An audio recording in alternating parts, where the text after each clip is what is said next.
Ladies and gentlemen, today I'm going to show you how you can import and use calendars in Notion.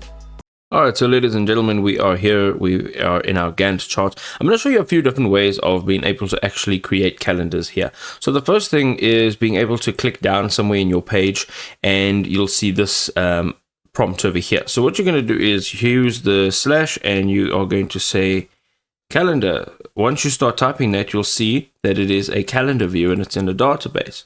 Here you can see as a new data set, you're going to give this now a little name. So let's just say calendar 1 and hit enter. That's great. And then you can see over here, we can add a new view onto this calendar. Okay, now you can see, of course, we've already got a calendar. Okay, but we are now, you can see that calendar view. Now you can run different calendars over here in one single little space. So let's say you want this to be a calendar for work days. Let's say that you want this to be a calendar for, let's say perhaps days that you are rotating with somebody else, or maybe you're doing holidays. Whatever calendar you want, you can add this in over here. Maybe it's field days and office days.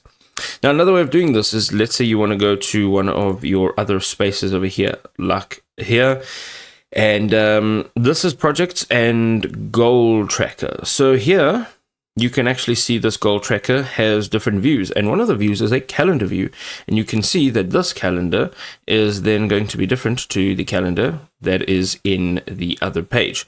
Now you can also click on manage calendar over here, and you can actually sync all of those calendars so that you have one calendar working throughout your entire workspace. So once this page loads over here, you'll be able to see all of your calendars that you have created.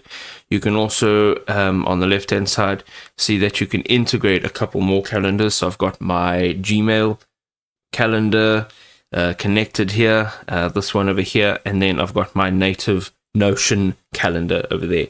Of course, you can just remove it from here as well. And let's just close this. You can view different calendars as well. There we go. You can now create different types of calendars in Notion.